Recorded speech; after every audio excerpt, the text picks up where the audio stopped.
yeah. Oh yeah. M'entend parler, m'entend yeah.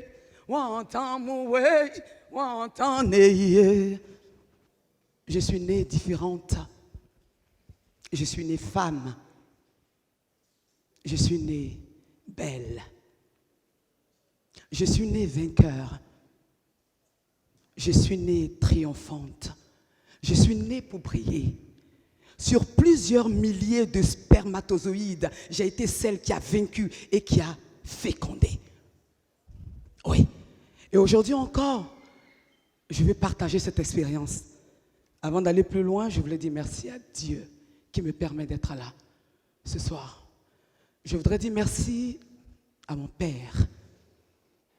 Je voudrais dire merci à ma mère.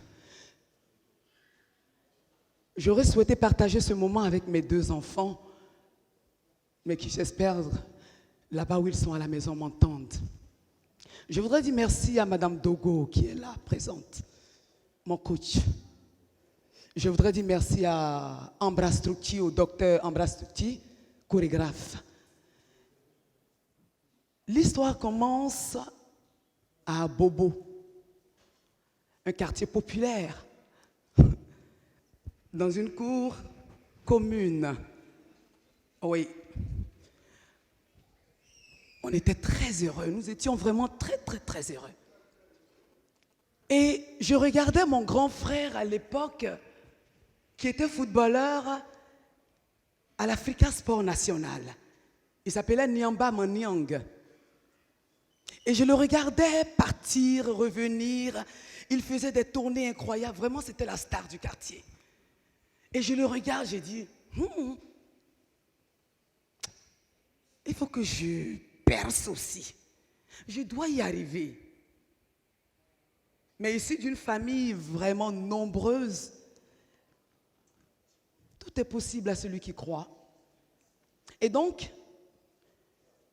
mon école primaire commence avec tous mes amis, ma mère, mon père, très, très amoureux les uns les autres. C'était vraiment l'union. Et j'ai grandi au milieu de cette atmosphère-là, plein d'amour, plein de vie et tout avec mes frères. Nous étions 16. Ma mère a eu 16 gosses.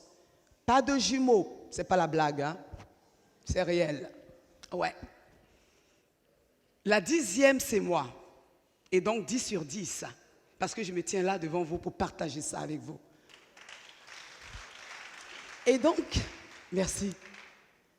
Et donc, je continue le cursus scolaire. Et au premier cycle secondaire, mon père m'appelle un soir, il me dit, faut que tu arrêtes l'école, on n'a plus de moyens pour payer. J'ai dit, ah bon, pourquoi? Il dit, non, on n'a plus de moyens. J'étais au privé. On n'a plus de moyens, il faut que tu arrêtes. J'étais en classe de 5e. Je dis, ah bon. Mon cœur s'est mis à battre. Je tremblais. Je regarde mon cartable là, je regarde mes bleus blancs. Je dis, waouh, fin du film. Tchè, ça c'est compliqué, hein? Ok. Et je vois ma mère qui était assise à la cuisine. Après ces échanges avec mon père, ma mère m'appelle doucement, j'arrive et elle me dit, ne regarde pas les circonstances dans lesquelles nous sommes aujourd'hui. Lève la tête et regarde plus loin. Tu vas briller. Je la regarde, je dis, oui. C'est bien, d'accord. Et je rentre toute triste. Et je rentre dans la chambre, je pleure toutes les larmes de mon corps. Et 2 semaines après, quelques jours après, ma mère m'appelle rapidement.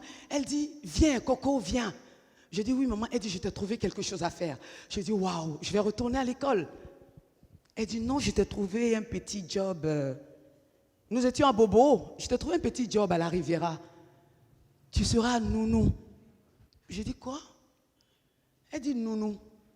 Oui, il y a une dame qui a besoin d'une fille pour travailler, il faut que tu partes. Je dis, mais... Elle dit, vas-y.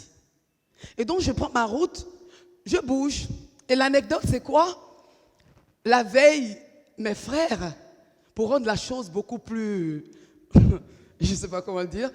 Et mes frères qui disent, waouh, et qui t'a bobo pour cocody. Ah! Et qui t'a bobo pour cocody. Et j'entends mes frères qui disent, et puis ils disent, waouh, Joe, quand ça va réussir, là, ne nous oublie pas. Hein? Je dis, mais je vais pour être une servante dans une maison. Je vais pour être une servante le matin et le soir, travailler dans un maquis. Je travaillais le matin pour la dame et le soir, j'allais travailler dans son maquis. Ce qui n'était pas prévu au départ parce que ma mère n'était pas au courant. Et donc, je dis rien à ma mère, je continue. Mais c'était pénible, c'était dur, c'était difficile parce que je ne connaissais pas cette vie-là. Mais il fallait le faire. Quelques mois après, j'ai mon frère qui vient et qui me dit, écoute, tu aimes danser, tu aimes chanter là. Il y a un concours à côté là, au village qui... Ah, il y a un concours, hein, va et puis va voir si ça peut marcher. J'ai dit un concours, ok j'y vais. En passant à l'école, partout au quartier, j'aimais vraiment danser. Et donc je me retrouve au village Kiyi, je passe le concours, j'avais 17 ans et demi, nous sommes en 91. Je passe le concours et je suis brillante.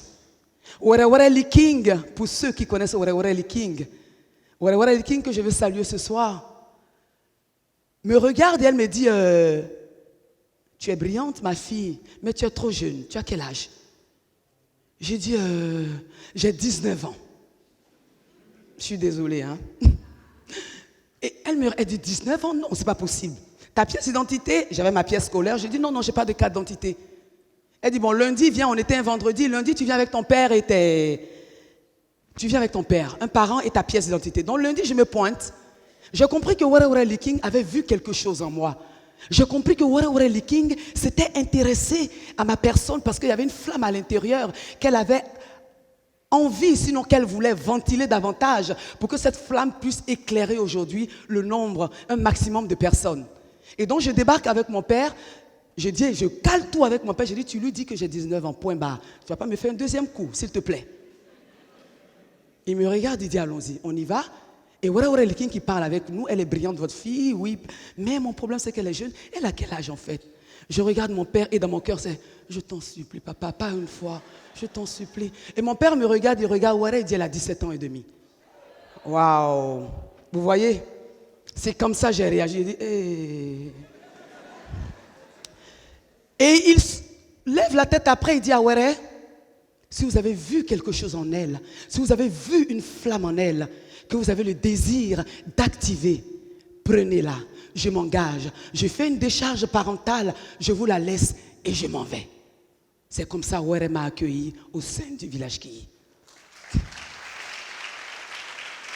Et là, c'est la formation, c'est la passion, c'est la vie active, c'est le combat. Il fallait se lever à 4 heures du matin et se coucher à minuit. Parce que là-bas, c'était les dîners spectacles. Le matin à 4 heures, il fallait parcourir des distances comme Rivera 2, pour tous ceux qui connaissent la Rivera 2, le rond-point de la Rivera 2, et aller jusqu'à Abobo Palmeraie, revenir à la Rivera 2, aller juste le lendemain, on va à Bingerville, on revient ainsi de suite, même jusqu'au plateau, à la gare républicaine. C'est comme ça que j'ai connu la gare républicaine. Et on revenait.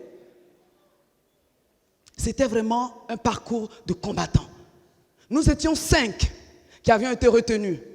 4 garçons et une fille. C'était moi la fille. Le combat était rude, le combat était fort. Il fallait pomper. Regardez mes muscles, hein, c'est pas pour rien. Hein. Il fallait pomper, il fallait se battre. J'avais un seul objectif. Je ne veux pas retourner à Bobo. Je ne veux pas retourner dans la précarité. Je ne veux pas retourner là-bas. Je ne veux pas. Je veux y arriver parce que j'ai du monde que je dois tirer avec moi. J'ai du monde que je dois emmener vers l'avant. Alors j'ai dit que je suis né pour vaincre, je suis né pour gagner et je vais gagner.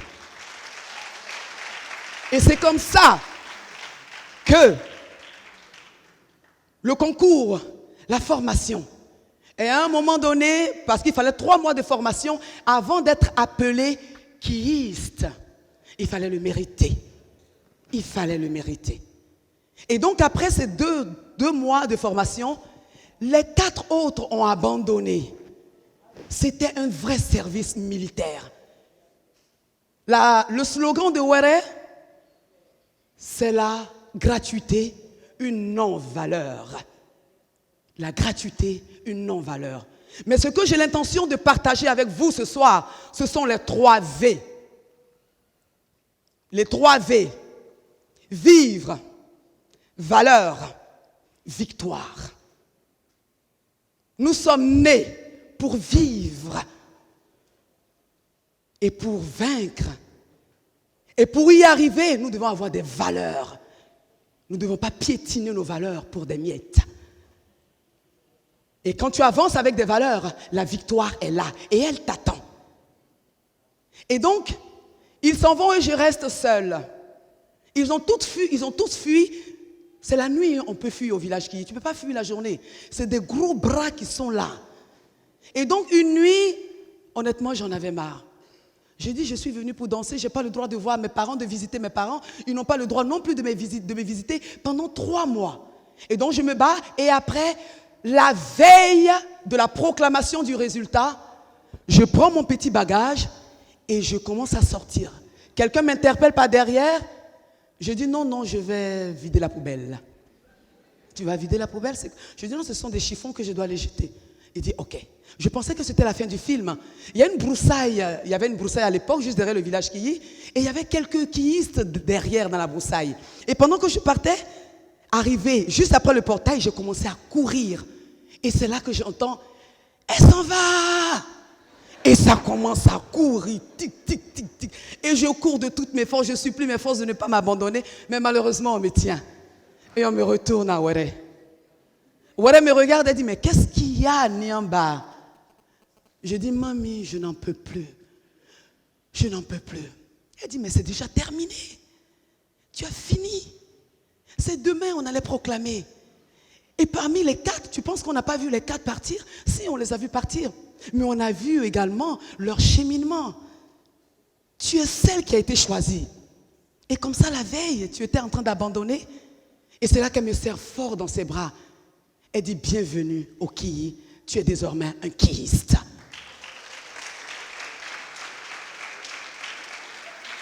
Et voilà. La formation s'est étendue sur 7 années. 91, 2008. Et pendant ce temps, c'était des voyages aux États-Unis, au Canada, en France, en Hollande, partout en Afrique. On a tourné, on faisait de grands spectacles. Pour tous ceux qui connaissent le village Kiyi, de très grands spectacles. Et vraiment, c'était magnifique. Je vivais mon rêve. Je vivais ma passion. Je vivais tout ce que je désirais et tout ce que je demandais à Dieu. Et mes parents étaient heureux, fiers. Ma mère me regarde et je me rappelle de ce qu'elle me dit. Ne tiens pas compte des circonstances dans lesquelles tu te trouves en ce moment. Lève la tête et regarde. Le soleil brille pour tout le monde et tu vas réussir. En 98, j'ai fini ma formation. Je monte une grande comédie musicale intitulée Ruth la Moabite qui fait le tour d'Abidjan et le tour de la sous-région. Et c'est comme ça. Merci. C'est comme ça que je me retrouve à l'INSAC après. J'ai encadré pas mal de groupes, j'ai donné pas mal de formations et je ne me reconnaissais pas. Toutefois, avant de monter, je tremble. Tout à l'heure, mon coach était en train de me dire que hey, arrête ça. Oui, parce que toutes les fois que je monte sur scène, c'est pour mettre mon corps en mouvement, c'est pour danser. C'est pour vibrer, c'est pas pour parler. C'est pour danser, c'est pour bouger, c'est pour jouer. Mais là, il faut que je parle. Waouh, c'est compliqué. Mais là, je suis là pour parler ce soir.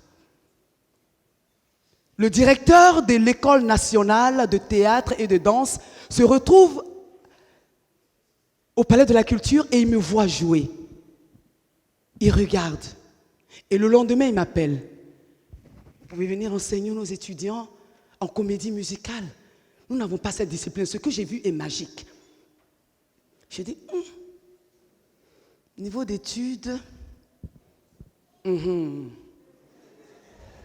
et je dois aller enseigner à l'Institut national supérieur des arts et de l'action culturelle, aller enseigner des bacheliers, aller encadrer des étudiants en licence, en master. Je participe à des jurys de soutenance. Je dis, waouh. Je me retrouve là et j'enseigne.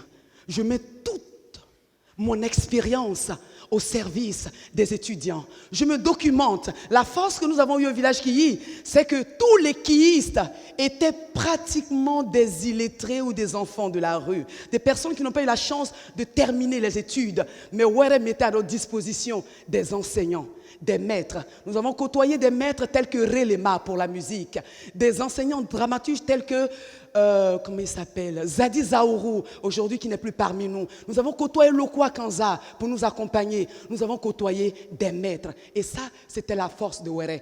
Pour Were, c'était abat le complexe. Oh, pour la victoire, monte pour la victoire. Regarde haut, ne marche pas en regardant comme ça. Non, ça, ce n'est pas un kiiste. Le kiiste, c'est celui qui marche comme ça. Le regard toujours vers l'horizon. Le regard qui doit vaincre et le regard qui doit triompher. À travers même ce regard qui perce, on doit voir à travers de toi que, hey, toi la vie, tu as affaire à moi, je suis né. Et nous deux, on ira. Et c'est comme ça que je me retrouve à enseigner ces étudiants-là. Ça fait 12 ans aujourd'hui que je suis enseignante à l'Institut national et supérieur des arts et de l'action culturelle. En 2012, j'ai été retenue par le ministère de la francophonie, de la culture et de la francophonie pour encadrer les jeunes chorégraphes, pour leur donner une formation qui a duré 1 semaine, avec le metteur en scène Vagba au bout des salles, qui est aujourd'hui directeur de l'École nationale de théâtre et de danse. En 2014, j'ai été désignée également par l'INSAC pour piloter un projet avec le docteur Ambra Strucci, qui est là, italienne, qui est là justement pour le projet, un projet culturel italo-ivoirien, un projet qui défend bien sûr la cause de la femme. Et donc, ce sont des projets et des projets qui se sont mis en marche pour ma vie. Et je regardais ces étudiants-là, et un jour, il y a un collègue qui m'appelle, il me dit, « Madame Bolou, on a besoin de vous pour un projet. » J'ai dit, « Ok. » Un pan de ma vie que j'ai sauté, je reviens tout petit peu là-dessus, c'est celui de ma vie de femme, de mère, de foyer. Parce que j'ai 2 gosses, 2 magnifiques enfants. Et pendant que le directeur, effectivement, m'appelle à l'INSAC, je commence à enseigner et tout.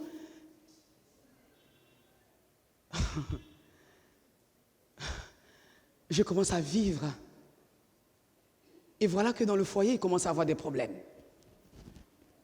Pendant que je commence à faire les scènes internationales, voilà que dans mon foyer, il commence à avoir des problèmes. Ça ne va pas. Mon mari qui me dit un matin, il dit, je déteste ce que tu fais, il faut que tu arrêtes. Je le regarde, je dis, mais j'étais artiste. Tu m'as trouvé artiste, tu m'as épousé artiste.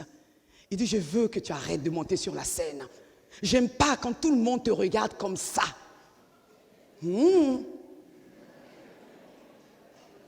dis à Tito, ça là c'est compliqué.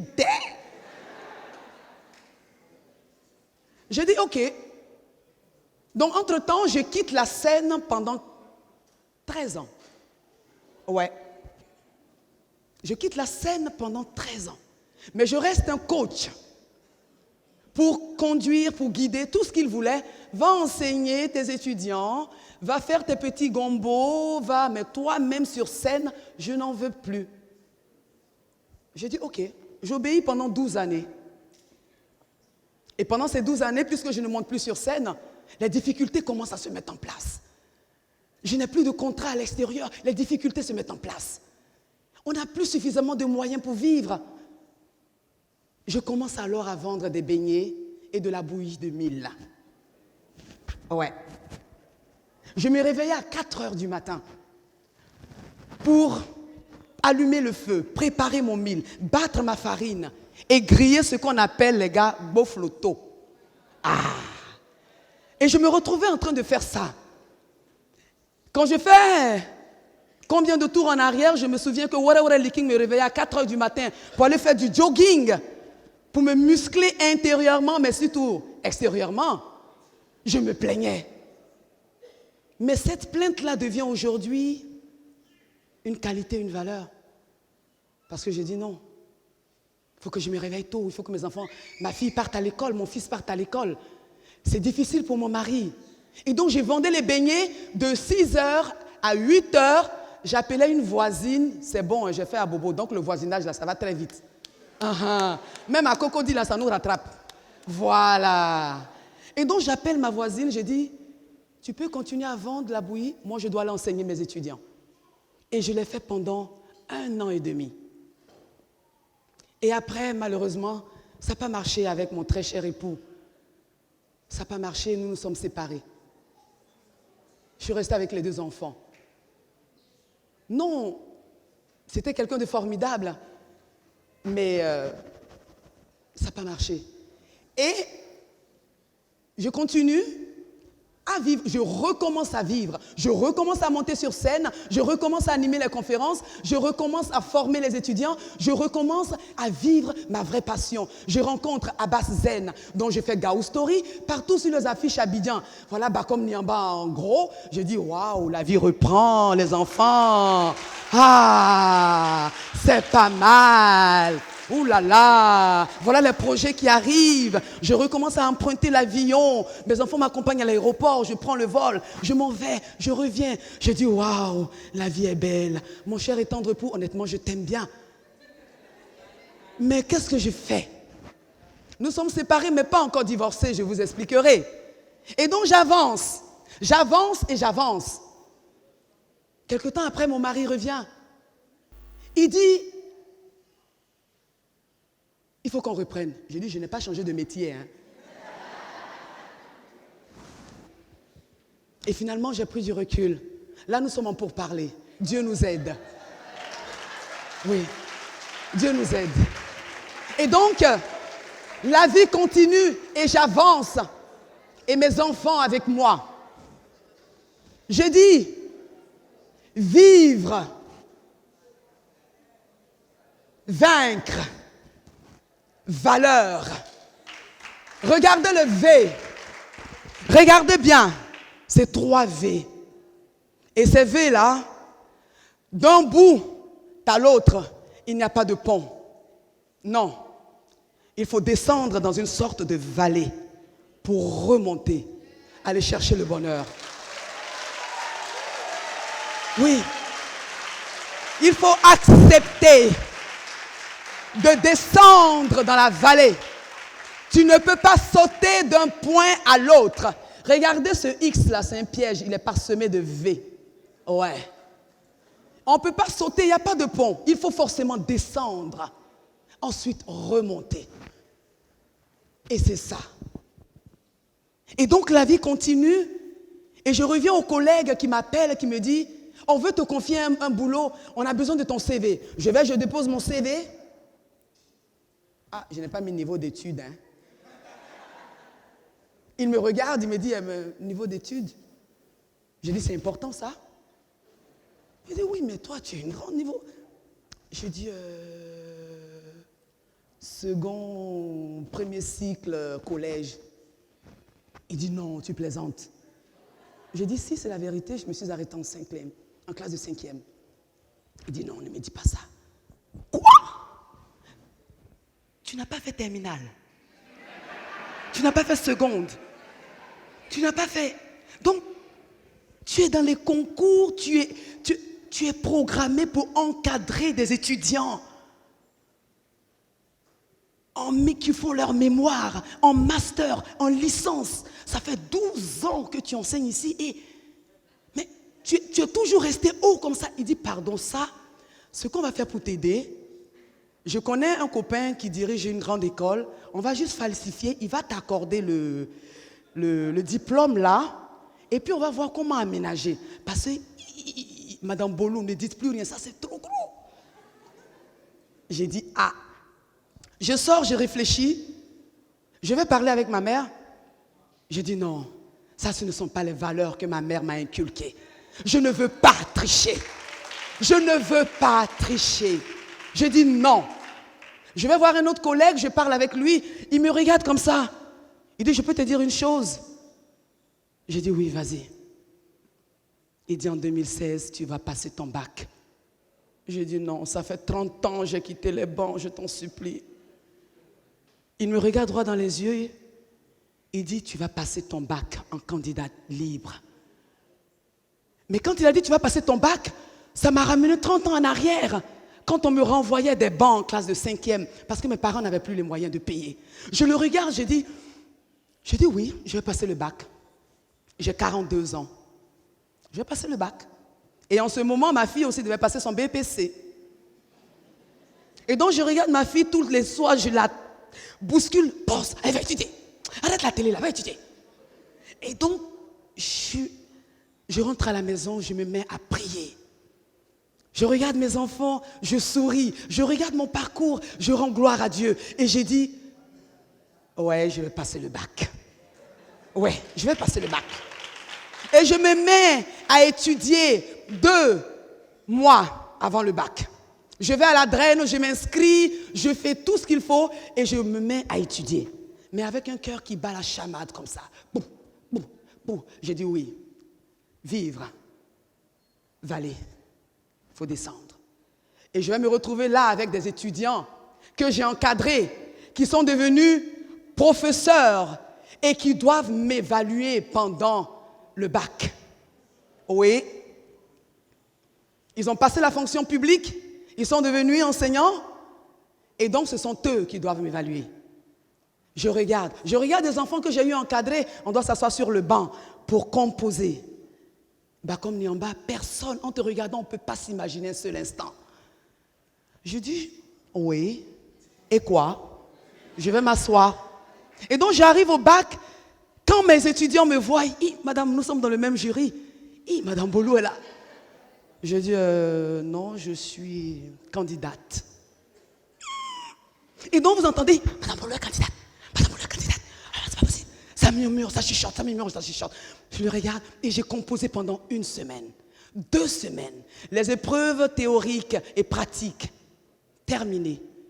Et je suis allée en juillet prendre les résultats. J'avais le cœur qui bondissait comme ça, qui rentrait, qui bondissait, qui rentrait. Je dis, mon Dieu.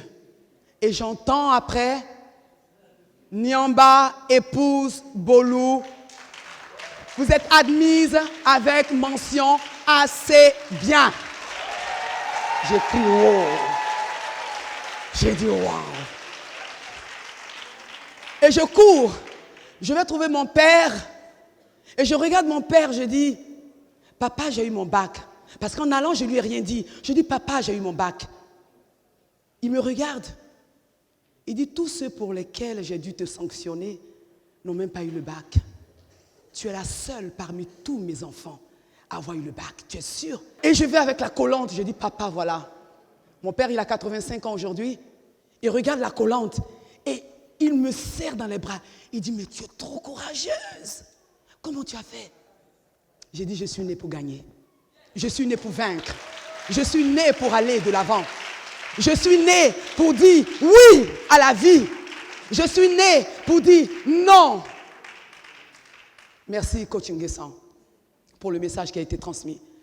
Et ce que j'ai envie de présenter, ce que je souhaiterais surtout qu'on garde ce soir, c'est le V, le grand V. C'est la vie. Nous sommes nés. La vallée est là. Il ne faut pas avoir peur de descendre dans la vallée et de remonter. Car tout réussit à celui qui croit, à celui qui persévère, à celui qui a la rigueur, à celui qui a la discipline, à celui qui pense réellement qu'il a été créé pour gagner et non pour rester là et ne pas bouger. Je vous remercie.